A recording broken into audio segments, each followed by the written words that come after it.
Welcome to CFO 4.0, the future of finance. The CFO role is changing rapidly, moving from cost controller to strategic visionary. And with every change comes opportunity. We are here to help you take advantage of this transition, to win at work, drive your career forwards, and lead with confidence.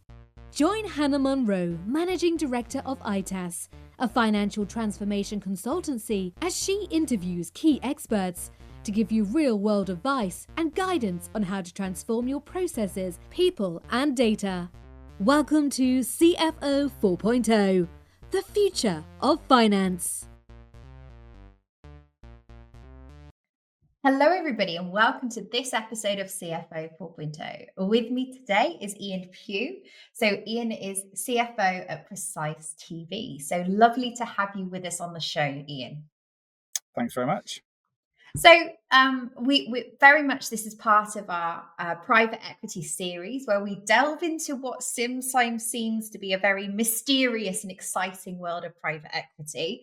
But I'd love to just start with what's your background and experience with PE? How did you end up at this, I guess, this side of the fence, as it were? Yeah, it's an interesting, I guess, part of finance. But I trained as an accountant with Arthur Andersen back in the distant past, and then worked for quite a long time in sort of large PLC type businesses, often in central finance, and that was all sort of good. But I kind of wanted to move into something a bit more, kind of into the business, but also that leveraged the skills I'd had around sort of technical accounting as well as the kind of FP&A side. So actually, it turned out that private equity was a really good way of doing that, because what private equity needs is all-round finance people, particularly in the area where I tend to operate, which is the kind of smaller end of the scale. So not really small businesses, but somewhere maybe between sort of 10, 50 million pound turnovers. So you're not looking necessarily at the sort of 500 million area, but more that kind of area where people really need to be hands-on, have a bit of everything, be able to kind of manage the things like the technical side of share options and consolidations and all those kind of pieces, but also be able to help management run the business, deal with the day-to-day things, and kind of deal with the crazy things that come up in a small business where everyone's trying to win, but things happen. So it's kind of, it's that kind of mix between very specific technical things and events, is the way I would put it.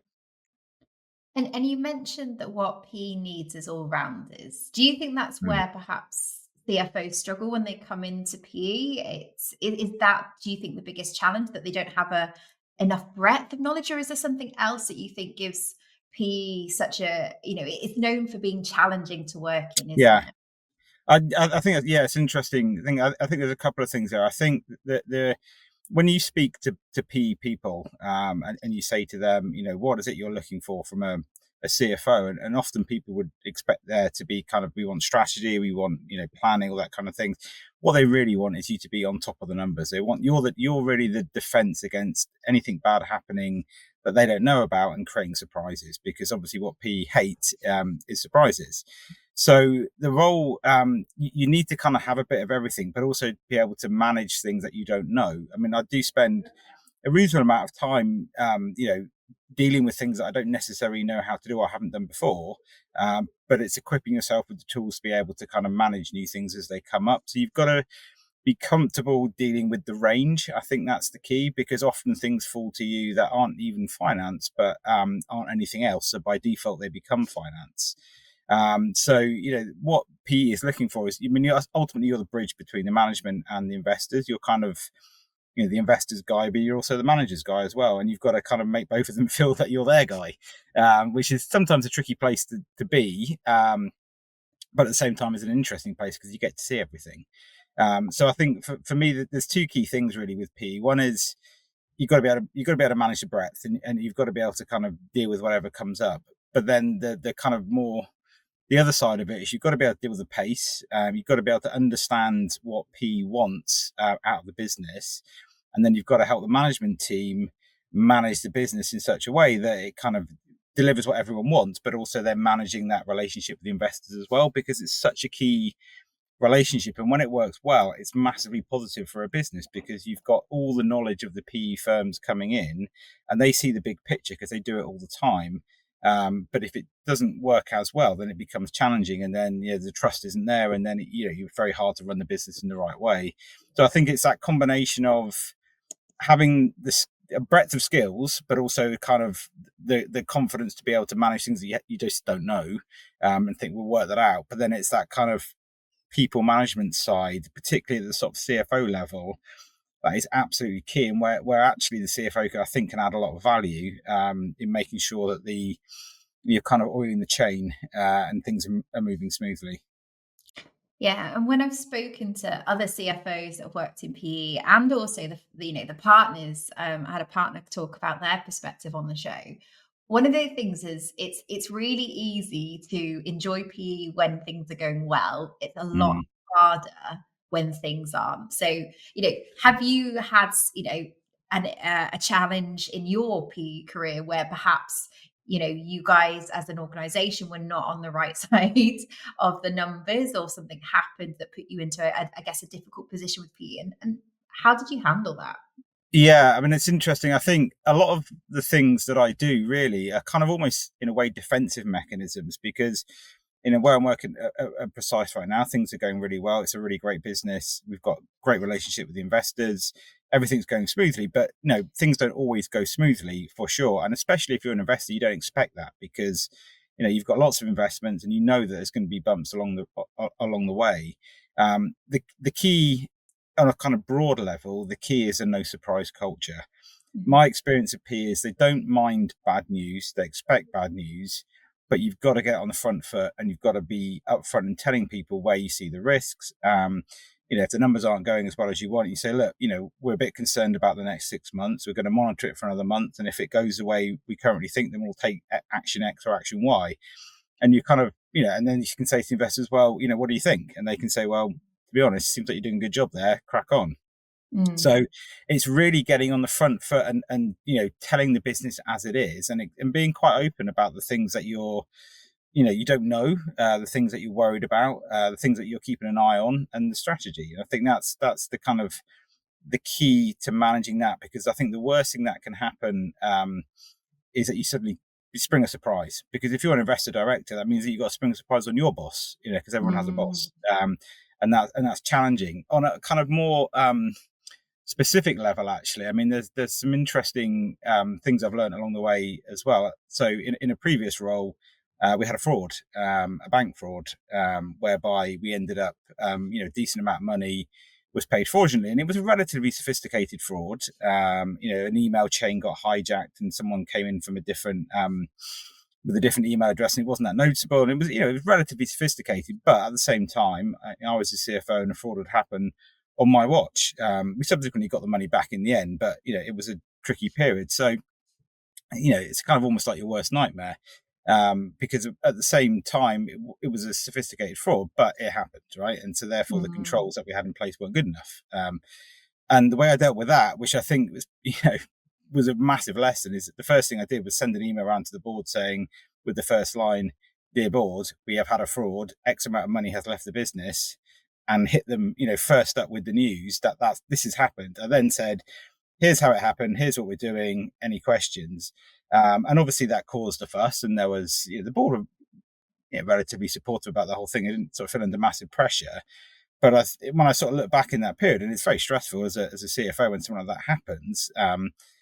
But the kind of thing I think that I did well in that situation is the first thing I did was hit them with the news. I didn't, give them a 2-paragraph kind of roam around the subjects and go, "Oh, by the way, it's quite a lot of money." I said, "This has happened, digest that, and now let's move on to what we've done." And it comes back to things happen, events happen, but I guess you've got to get your retaliation in first and bring people into line. And if you do that, then normally you're okay. I mean, obviously things can't happen twice, and you've got to make sure that you close any gaps in your control environment. But that was a bit of a learning curve all round, because obviously you think that's never going to happen to you. But I think what kind of made the situation as less bad as it could possibly be was being completely upfront, and making sure that people knew what happened and what you're doing, and let me know if you think I should be doing something different.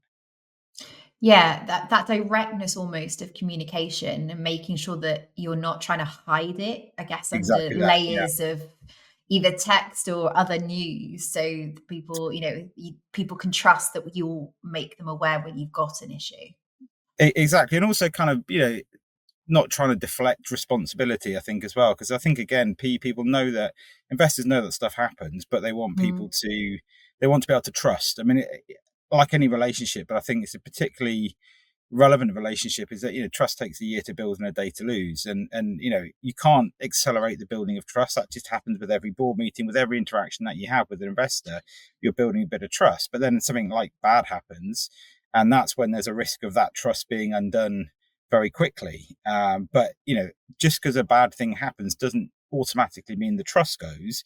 You've just got to manage it in the right way, or the best way that you can, to say that a bad thing has happened, and the investors can take their view on whether it should have happened or not, but ultimately this is the way I'm managing it, and I'm not trying to hide it from you. I'm taking full responsibility for that, and that's kind of what they want. And they're not going to throw their toys out the pram just because a bad thing has happened. It's more, if the thing has happened and you've managed it poorly, that then becomes more of a problem, or you haven't given them the full story, or you've tried to sort of hide it away, hope no one notices.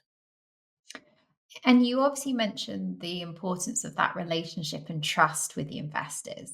How do you manage to, I guess, continue that relationship? Because certainly the conversations I've had is that they're often managing a portfolio of Yeah. organizations. They'll have the focus on the ones that they know they have challenges with. So, how do you behave with those investors? How do you communicate them in a way that doesn't consume lots of their time, but makes them, you're able to build trust in the interim? Yeah, it's an interesting question, really. I think the way I look at it, I mean, obviously PE people work differently, and different PE firms work differently, but I mean, the model generally is, they're not offices stacked with lots of people. They're not geared to be operationally involved at all. They're Mm. there really to kind of keep an eye on things. You have a monthly board meeting, and you kind of, they're effectively saying, run the business, and let us know how you're getting on. If you've got 3-4 boards, there's probably one time one of your investments going to be probably not going so well, and you put more focus on that. So the way I think to manage it is to make sure that every interaction the business has with the investors is a positive and useful one, and that's formal board meetings and making sure the board pack's good, the board pack's interesting, because if you're reading a lot of board packs, that can get pretty bloody boring, I would imagine. So it's that kind of first piece of the board pack where and also the investors have a different kind of mindset to maybe the chairman and a non-exec who are a bit less into the business. So it's making sure that board pack's actually an interesting read. Is it something that I would actually want to read, and does it tell me what's going on in the business? And then you can go into the detail of the numbers and all that kind of stuff, and you can dip into that as you want. But what you tend to find, if it goes well, is that you end up basically the CEO does his kind of CEO report, and then you end up spending 3 hours talking around those issues, because that's what's interesting and relevant to the business.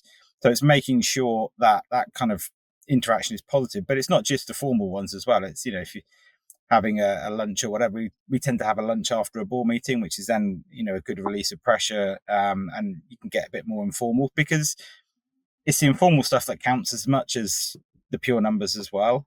And the other thing I always try and do is really try and maximize face-to-face contact as much as possible. I mean, our investors are sort of 10 minutes down the road from us, and when I first joined, there was a lot going on. So the kind of investor director said, "Can we meet once a week?" And which, at that point I thought, well, that's a bit of a lot, but I'll go with it. And so let's do it face to face so we can build a relationship. And we had 2 meetings, and then it just got lost because everyone got busy, which I took as a good sign. But whenever I meet with the investor, maybe once a month we'll catch up for an hour and say, look, it's worth us having a sit down. Always try and do that in person wherever possible, because in a world of spending a lot of time on calls, which people do, especially in an international business where you're calling people in the US and Australia, the more you can do face to face, I think really helps. And maybe sort of part of an older generation that's less used to doing everything online. But I really, really value the face to face, because I think just the interaction, the conversations you get are so much better, and you actually can share the things that you're a bit worried about and say, well, look, yeah, I'm trying to manage it this way. Does that sound right to you? And they go, yeah, or maybe try this, or maybe think about that. And then again, it's it's sort of building trust, because they're not expecting you to know everything. You can be a bit vulnerable sometimes if you don't know everything. You can lean on them for help because they're not expecting necessarily you to be like a CFO of a FTSE 100 company. That's not what they're after. They're after someone to kind of manage and report back and do the right thing. So it's, you shouldn't be afraid of asking for help, which is a hard thing to do, I think, especially when you're a senior person in the business. Everyone sort of looks at you as a guy with the answers, and to an extent that's the case and why you get paid, but no one knows everything, and it's okay to ask for help. I think that's a really good point. It's just, I guess it's thinking about making sure that you've got a thought. And you mentioned this earlier, actually, almost given, this is what I'm thinking. Am I on the right track? And taking that kind of, I've thought this through, I'm looking for guidance approach with your conversations. Yeah. And the thing that I sort of feel as well is you spend a lot of your career, in sort of more junior roles. And, if you're quite a smart person, you do well and you get feedback and you get promoted and you do other jobs. And then the higher you get the chain, the less feedback you get because, people just assume you know what you're doing. And to an extent I do, because I wouldn't be here if I didn't. But I do find it a bit weird that you can, just not get any feedback. Am I doing well? And I think with investors, you sort of say no news is good news. Because they're not messing around, right? They haven't got a lot of time to sort of fluff egos and tell you you're doing a great job or anything. But they'll soon tell you if they feel that things aren't going the way they want. But I think it's a kind of natural human emotion that you just want someone to tell you it's all okay, and you don't always get that. So again, that's why the face-to-face is good, because you can tell if someone's not, if someone's not feeling it with you. You can tell face-to-face a lot better than you can on a call. So I think I get more positive interaction as to things are going the right way. Because I always sort of say, like, this is what I'm going to do unless I hear differently. And normally they go, yeah, crack on. And sometimes there's something will come up and they'll, maybe a really technical thing where they go, look, we've had that somewhere else and actually our experience is X or Y. And that's really helpful because they've got an experience, I've got skills that they don't have, and they've got skills that I don't have. And I need to lean on those people to give us a hand in certain situations. But yeah, it's interesting because when you see the sort of junior people in the business, they look at you like you know everything. And I'm sure I did the same with bosses when I was younger. But the thing I've learned is that all bosses are just not muddling along, but they don't know everything. That's for sure. I wouldn't say muddling along is the wrong word, because we're not muddling along. We do know what we're doing, but you don't know what you're doing on every single occasion for every single topic. Sometimes there's an element of muddling in there. Yeah, I think so. And acknowledging that, and that's one of the things I love about doing this podcast is it's, there is this persona around a CFO, like you say, all knowing, omnipotent. There's a really fancy word for it. I'm not even going to try and say on this podcast, but I think there is something about acknowledging that everyone sometimes is just, I won't say faking it, but just finding their way through the challenges that they're presented. Yeah. And that's almost a skill set, isn't it? It's about not being Yeah, afraid to deal with the challenge.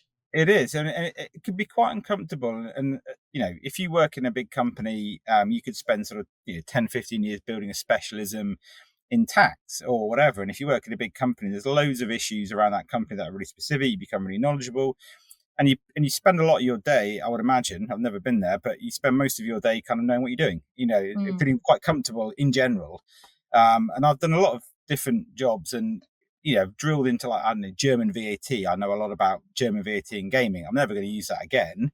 But it's not about the specific issue. It's about being able to delve into a specific issue. And I do spend time on calls where sometimes you think, I'm not really adding any value to this because I don't really know the topic that well. But, the task is to be able to get into it and steer the thing through. I mean, trademark applications. So, I'm not a lawyer, but as a finance guy, when you haven't got an internal lawyer, you tend to be the person who's dealing with the lawyers, and therefore you have to sort of learn things there as well. And it's often it's a less comfortable place to be when you're dealing with things that you're not the expert on all the time. But that's the kind of the lot of the PE CFO, is that actually you're going to have to sort of deal with all sorts of different stuff. And I think that's exciting and fun most of the time. But there is also times when it's it feels a bit uncomfortable because you feel like actually everyone else knows more than me, and I'm supposed to be the CFO. I should be the person who knows the most. So it's a bit of an ego thing. I think you have to kind of manage a bit there as well, and understand, what the greater task is that, you've got certain things you want to drive through the business, and you've got a management team, and between you've just got to find a way of making it all happen. And that's, not necessarily a pure finance thing. And I like spending time in the business talking to people who aren't just finance. Whereas if, I've worked in central finance as a financial controller and been in a big business doing the month end accounts, and you've got 100 reporting units, and you can easily only ever speak to finance people, which is fine because finance people are nice, but you want to get involved in a bit of everything, and that's what I enjoy. One of the hardest things, I think, is actually putting into words what it means to work with myself and the team here at ITAS. Because not only are we a financial transformation consultancy, but we do it using Sage technology. So rather than me tell you how awesome we are, let me introduce one of our customers. I'd recommend ITAS as a Sage partner, not only because of their knowledge that they have on the product itself, Intact, but also their friendly and professional approach to the whole project. They've been incredibly flexible throughout the process, but also challenging us as a customer to really think about what it is that we're after, and ensuring that Intact was actually the correct solution for us to meet our needs, which was really refreshing, rather than feeling we're just being sold a product that they offer.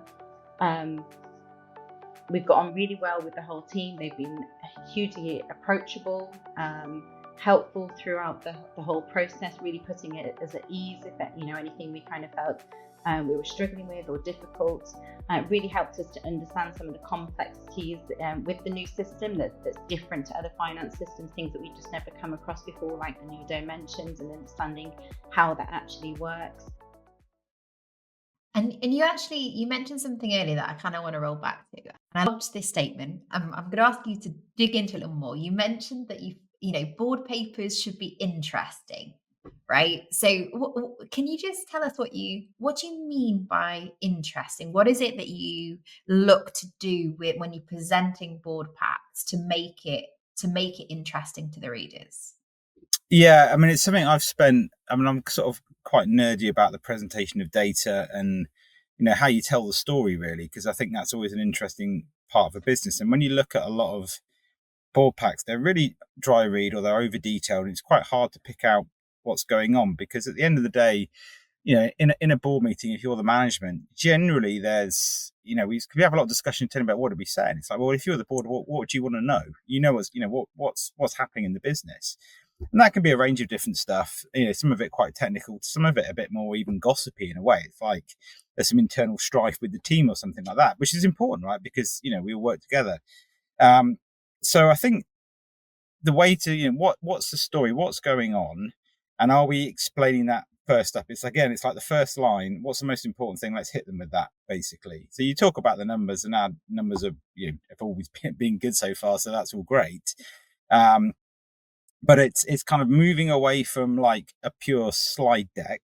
And now what we actually do is have a Word document rather than a slide deck, because there's nothing worse than someone putting a slide up and then reading the slide out.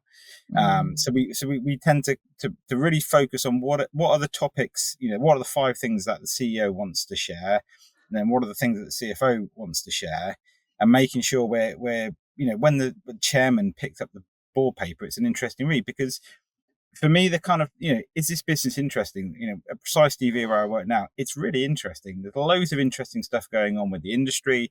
There's loads of interesting stuff going on with the technology, which we're working with, which is super interesting. I mean, we work a lot with Google and YouTube. That's an interesting topic in itself. There's loads of interesting stuff happening. So when you read that board pack and you read the kind of first couple of pages of narrative about what's going on and what the issues are, that should be interesting. People should want to read that. And if it's boring, then you're doing the wrong thing, because that would mean your business is boring, which it really isn't. And then, in terms of the numbers, you've obviously got different audiences around, the chairman and the non-execs are going to want more of a summary than necessarily like the full detail that maybe the investors want for their kind of internal reporting. So then it's structuring the papers such that you kind of get the right level of detail at the right point, and you might end up with a big appendix with a load of detail in, which you could dip into from time to time. But even with the numbers, there's you can kind of take the route of going, well, I don't know, expenses are up because some guy in America spent too much money on a hotel or something, But actually, the real story is kind of more like, look, we're really trying to crack agencies in America. It's going to cost a bit of money. There's going to be the odd expense claim where we go, bit pricey, but we'll keep an eye on it and make sure no one steps out of line. But by the way, this isn't going to be cheap, because you trying to crack an agency in America, you've got to give a lot of stuff away and entertain people. That's the name of the game. So it's trying to kind of get behind the story of what's going on, as opposed to just kind of saying X is up, X is down. And then when it comes to sort of data presentation, again, I sort of spend a lot of time thinking about this, and there's some really good kind of books which sometimes feel a bit counterintuitive.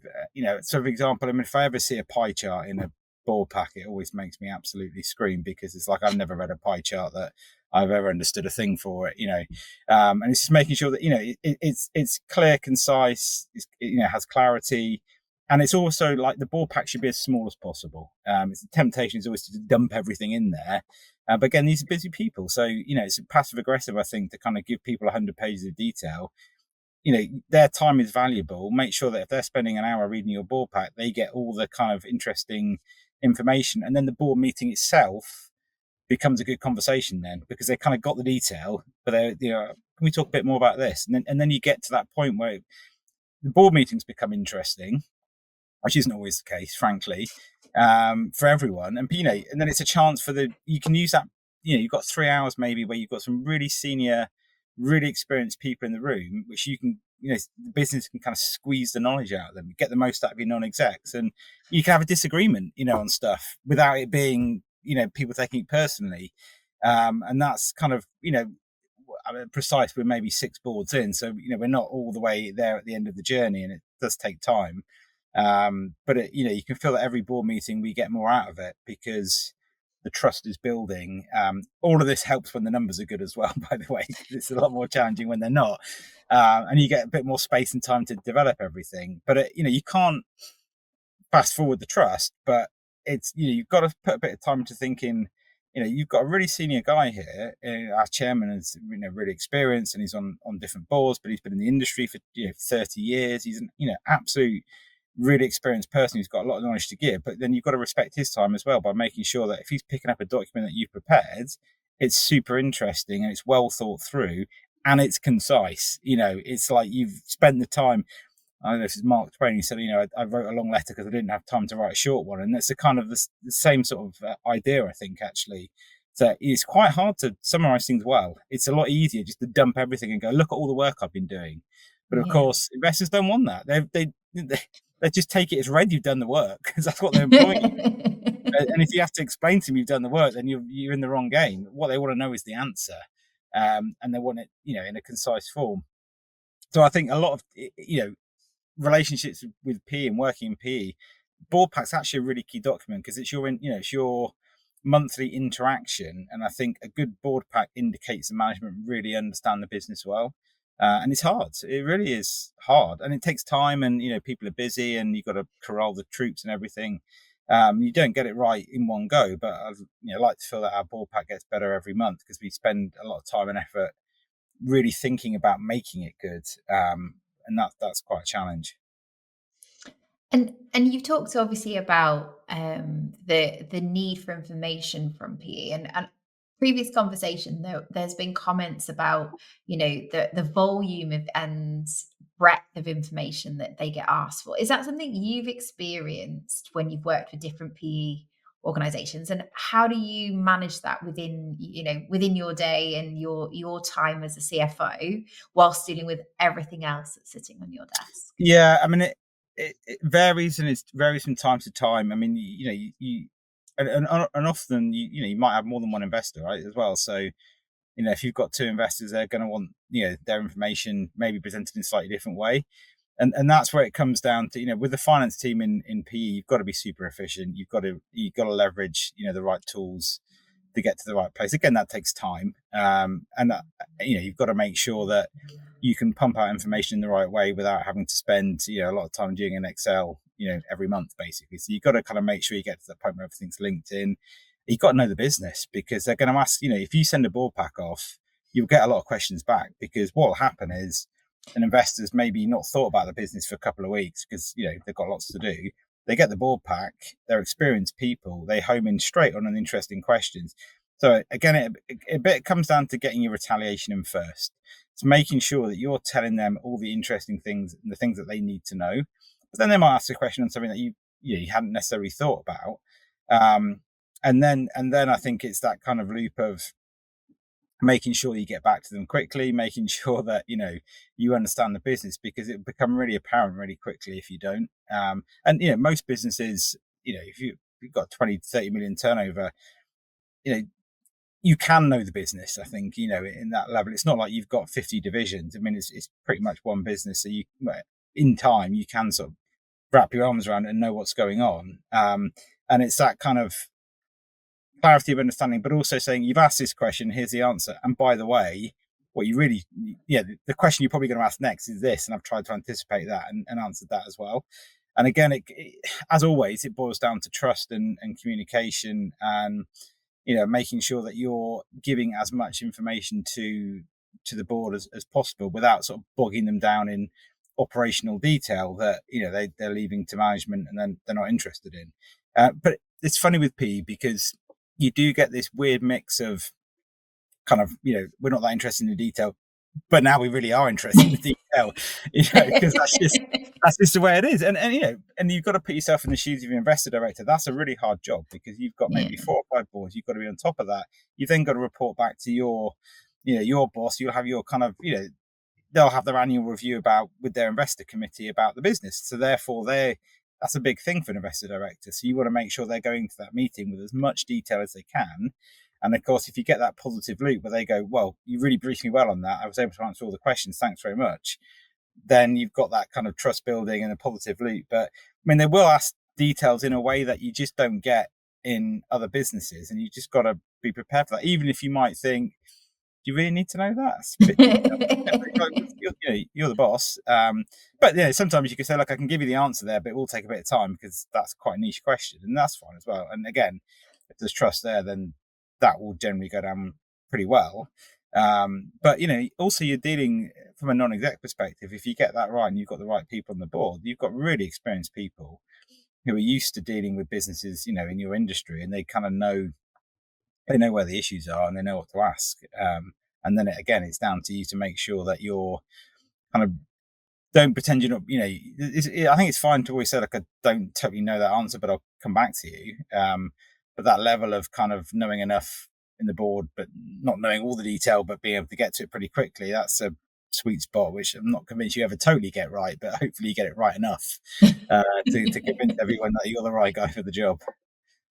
And you mentioned obviously that your sweet spot is that sort of 10 million, and that tends to be sort of that entry point into PE, that first round of private equity backing. How do you manage that transition? Because obviously you've got an existing founders or management group that perhaps are facing and dealing with private equity for the first time. So tell us about that as a scenario. How do you look at that? How do you deal with that as a CFO?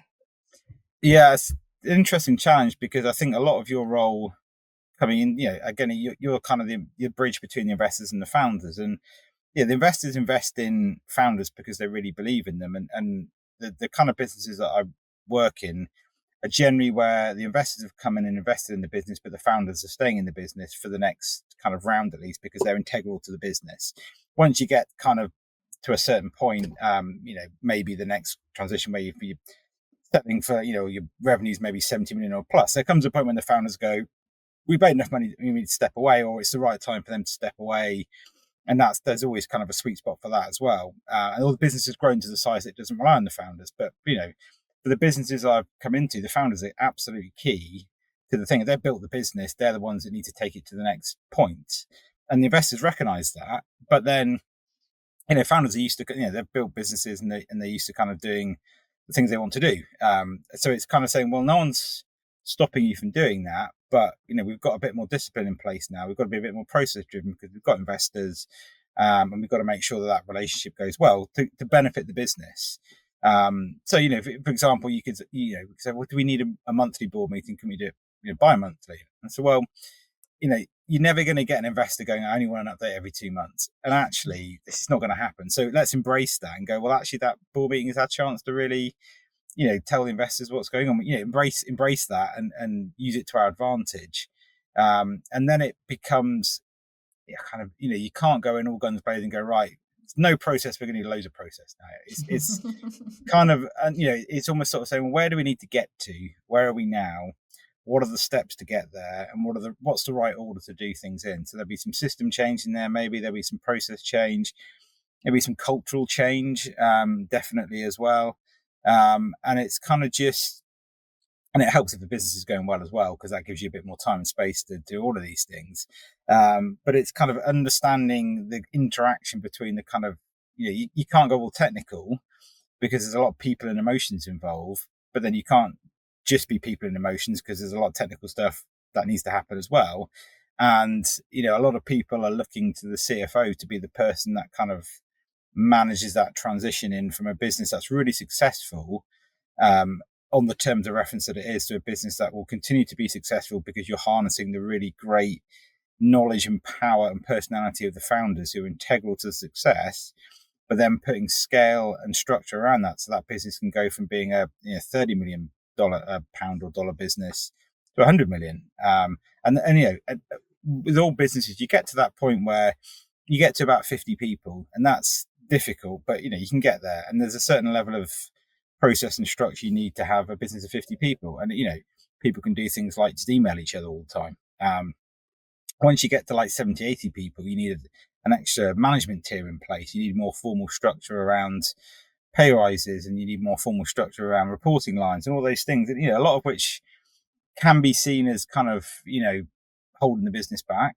But I guess my role is to say, look, I'm not. We're still a small business. We don't have to get bogged down in process and delay making decisions, but everyone will feel more comfortable if they know where they stand. And the way my experience is, when a business says there's no hierarchy, you think that's absolutely rubbish. There's always 3 people walk into a room, there's a hierarchy instantly. So when people say they don't want a hierarchy, it means they don't want to have the kind of process around having to have their decisions kind of properly structured. My experience as you get bigger is that hierarchy is really important because people really want to know where they stand. They want to know when the next pay rise discussion is. They want to know how things operate, what they need to do if they want to hire someone. How do I go about that? So all of that stuff actually really helps the business. But you can't just sort of go in and enforce it from day one. It's that kind of nudge process of making sure you're kind of moving in the right direction, but also being flexible to pick your moment, manage the personalities involved, and sometimes come about things from a different way. And I think ultimately that's the conversation where the trust with the investors is really key, because I would say to them, look, here's a couple of things I'm going to do. Here's a problem that we need to fix. We know we need to fix this, but here's my kind of strategy for doing that. It's going to take 2 or 3 months, and it's going to involve maybe the auditors and a few other things. That's my plan. Are you on board with that? And that's where you need the support from the investors to go, yeah, because you could just turn around and go, right, we're doing this, and everyone will go, it's a bit rubbish, I don't want to do that. It's much better if you bring people with you, but you also have to stand firm and go, well, we are going to do this, and we can do it the nice way or the hard way. Ultimately, we'll do it the nice way, but it's going to happen. And I think once people kind of realize that, and again, it's trust with the management as well, because I've come in new, they've been working together for 5-6 years. A lot of people in the business have been there for 5-6 years as well. So there's people say, oh, yeah, we really need a CFO. It's going to really help, and because it's really going to change everything. You go, fine. But there's a kind of subconscious feeling in people's mind that's like, we need to change, but not me. It's even a bit subconscious. It's not that people are resistant to change, but they kind of assume it's going to happen elsewhere. And actually, when it's you've got to get this signed off, then it's a bit different. But I think people get it, and they're open to it. But you just got to manage the personalities in the right way. And I think a lot of the job of the CFO is to kind of make people feel comfortable about being in a PE structure, because PE gets a lot of bad press, and there's different types of PE, obviously. I mean, we're not talking about like a mega PE firm going in and asset stripping or anything like that.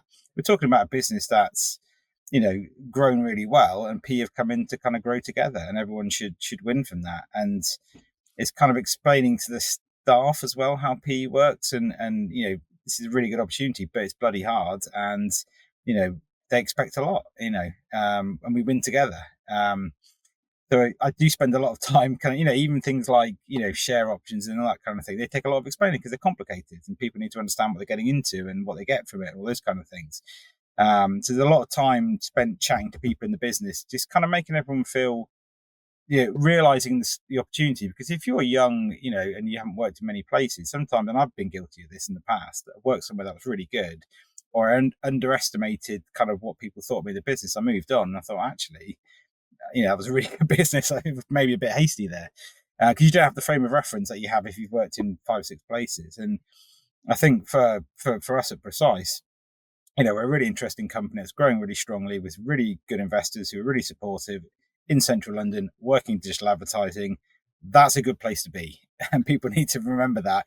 But it's not for free. You've got to work really hard, and you've got to prove your worth. Everyone has to pull their weight, because you can't have any passengers in a PE business. You can't have that kind of, sometimes what I would call the sort of officer class that you get in a big business, where people have been knocking around for 20 years and they're sort of senior people, and they're kind of, that probably doesn't happen so much these days anyway. You can't have that in PE.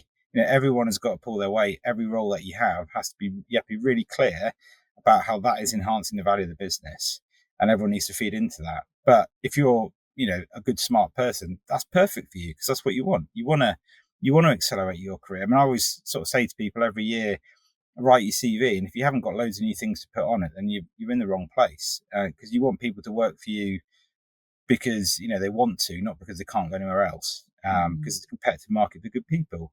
But I think private equity is great for like young, hungry people, because they really benefit from the kind of acceleration of knowledge and the opportunity, which you just get much more in a smaller business. But the flip side of that is you could be in a business that goes less well, and then you feel a bit stuck, and so it's not all perfect. But I think for the right people, private equity works so well, because for me as well, I mean, I like a kind of project. I mean, this idea of I'm going to work somewhere for 10 or 15 years and then someone dies. I mean, that's great for some people. But for me, I like the idea of 4 years, 5 years, move on. I like that. I like to see lots of different things. And that works for me. I mean, it's not that it's right or wrong, or it's a better way of doing your career. But for me, that works well. And I think that's why private equity fits nicely with that, because no one's making any promises, beyond the next transaction. Who knows what will happen? But the key is you've got a defined outcome, which is we've got an investment, we've got a timescale on that investment, we've got a place where you need to get the business to. And if you achieve that, everyone wins. And for me, that's perfect. And if you were going to give advice to a CFO that's either moving into private equity, or perhaps starting a new job and they're private equity backed, what would be your advice for the first 100 days? What would you think of? Yeah, that's interesting. And I thought about that when I joined Precise, and I downloaded all these 100-day plans, and of course by about day 2 it had completely gone off track, and managed to go a bit more.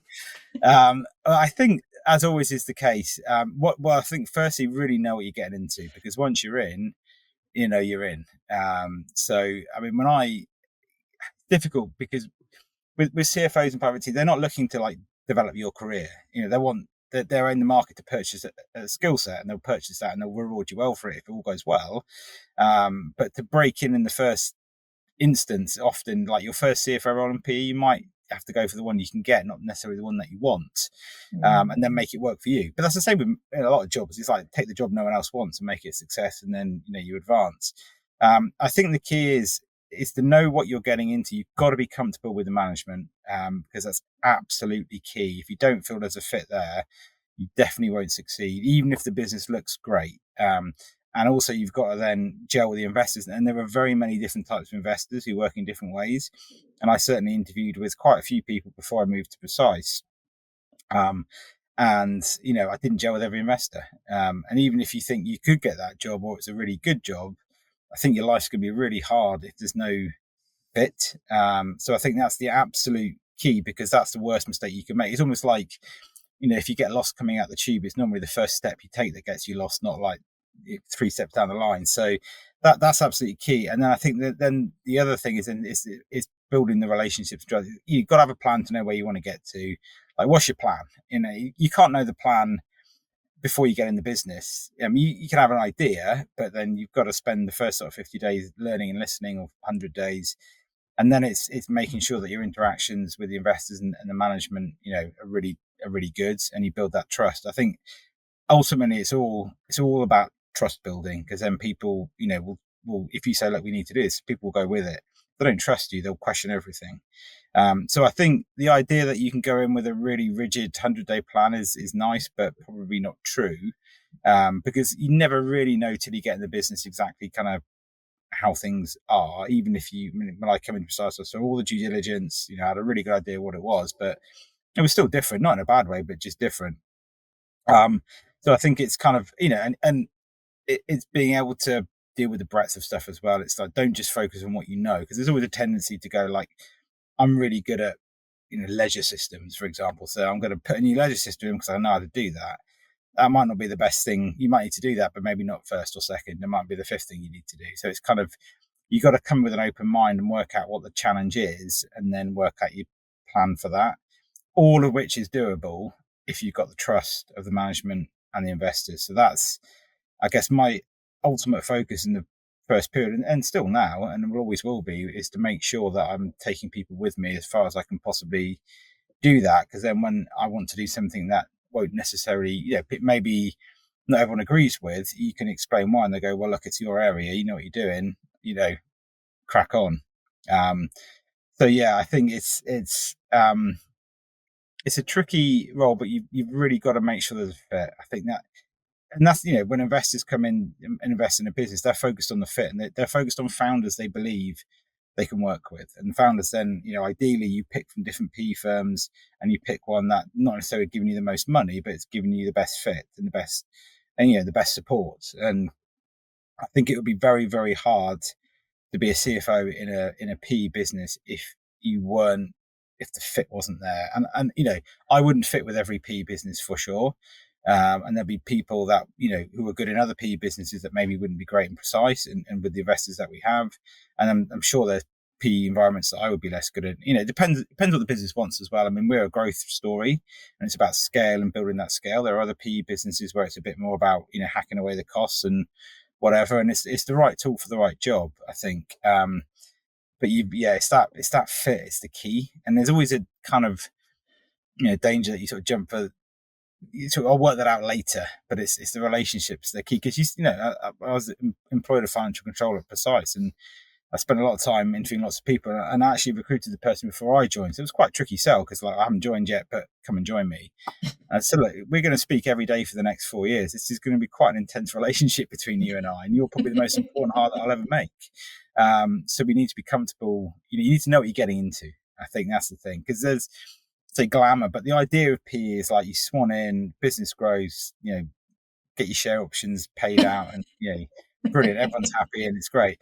It's there's a lot more grind in a PE CFO role than there would be if you were like a divisional CFO of a big FTSE 100 company. You have a load of people to do stuff for you. And in PE, you kind of have to get your sleeves really rolled up, but at the same time, understand tax structuring.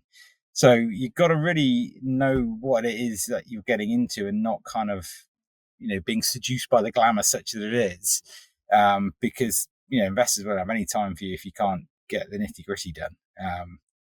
So it can be a bit of a slog at times. And, for the finance people working in there, I always say to people, like, you should accelerate your career by working here. But again, you can have to get involved in the detail, and you don't have the kind of, lifestyle that you would in a bigger company, maybe, where the challenge is different. And that's not to say that, it's better or worse, because it's the right place for the right people. But there's a very specific kind of, I think, finance kind of person that fits well in PE. Is ambitious, but understands how to be ambitious and how to realize that ambition. Because, it's nothing worse than getting someone who's super ambitious, but it's crap at the day to day, basically. It just doesn't work. Yeah, and I guess that's the point, isn't it? About the glitz and the glamour of PE comes with some serious graft. Glitz, glamour, and graft is how it is a graft. It's hard work. I mean, I can sit at home on a Monday and be sitting at my desk from 9 till 6:30, calling people in different countries and it's hard work, and it gets easier once you spend time, and the job changes over time for sure. Like what you do in your first year as a PE CFO isn't the same as what you'll be doing in your third year if you get it right and you get the team hired and all those kind of things. But yeah, I mean, it's no one, people don't give stuff out for free. Investors are very hard-nosed people. I mean, they're nice people, and the investors we work with are great, but it's a transaction ultimately. They're investing in the business. They assemble the right team. They all win together, and that sounds quite sort of hard-nosed because it is, but it doesn't mean to say you can't have fun on the way and that your life isn't enjoyable and it's interesting, which, working PE is super interesting. But it is hard, and, you don't have a lot of spare time, and you certainly, I've had jobs where I've worked, less hard. There's often a way in jobs, but you get 3 or 4 years in, you kind of got it working pretty well, and you think, I can knock this out in 2 or 3 days a week, and there's a bit of slack time in there. You don't get that in PE. Yeah, it's not an easy ride. Let's all be very open and honest, but it's rewarding if it aligns with what you want and what you enjoy. Yeah, and if you crack it, and it's difficult because there's an element of luck involved, right? Because you can work really hard and do really well for a business that doesn't just quite pan out how everyone thought it would, and that's not anyone's fault necessarily. But industries are difficult, investments are speculative. At the end of the day, returns aren't guaranteed. So you can do a really good job, but not come out of it feeling like you got the money that you thought you would. But then you can do a really good job somewhere else and get that. And it's, it's a good route to keeping yourself moving forward, I think, because, everyone gets to a certain stage in their career where it gets harder because life's a pyramid, and, some people are good at being a senior CFO type person in a big company. Now, I pretty much worked out that was never going to be for me. So how do you keep advancing? Because most people, certainly it's the case for me, is I like to feel like I'm climbing a ladder in my career, and I'm moving forwards, and PE is a really good way for me of doing that. And if you get it right, then hopefully you get the rewards at the end of it. But if you start thinking too much about that, then that's probably not a good place to go to be honest. So I think about the next week, the next 6 months. Don't think about the end. The end will come, but don't think about it too hard. Well, thank you so much, Ian, for sharing your insight and knowledge into the glitz, the glamour, and the graft of PE. So if people want to learn more about yourself, more about Precise TV, or where is the best place to find you guys? So I'm on LinkedIn, Ian Pugh on LinkedIn. So if anyone wants to get in touch, they're more than welcome to connect with me there. And then Precise TV. So we effectively are a business that works in contextual advertising, mainly for YouTube. So if anyone has particularly issues around their YouTube advertising and wants to really get their media wastage down and get their ads in the right place, then definitely come onto the Precise TV website and work with our team, because we get some really interesting and good results with our clients. So we're really, the business is flying at the moment. Technology is super interesting. It's developing all the time. It makes me really confident about the business, because digital advertising is a cyclical and tricky industry to work in. You've got to be really on your game to succeed, and I think with Precise we really are. So I'm very, very confident in the business that I've joined, which is great. I'm on LinkedIn, so anyone can contact me there. And for anyone that's listening that would like those links, as always, we'll pop them in the show notes so they're nice and easy and accessible. So thank you so much to Ian for joining me, and thank you to our listeners for tuning in to this episode of CFO 4.0. Thanks very much, guys. And don't forget to leave us a review, leave a comment, share it with somebody. That's how we grow the podcast and we share our stories wider and wider every time. So thank you so much, Ian. And thank you. See you next time on the CFO 4.0 podcast. Hey Google, what's the best accounting software for my business?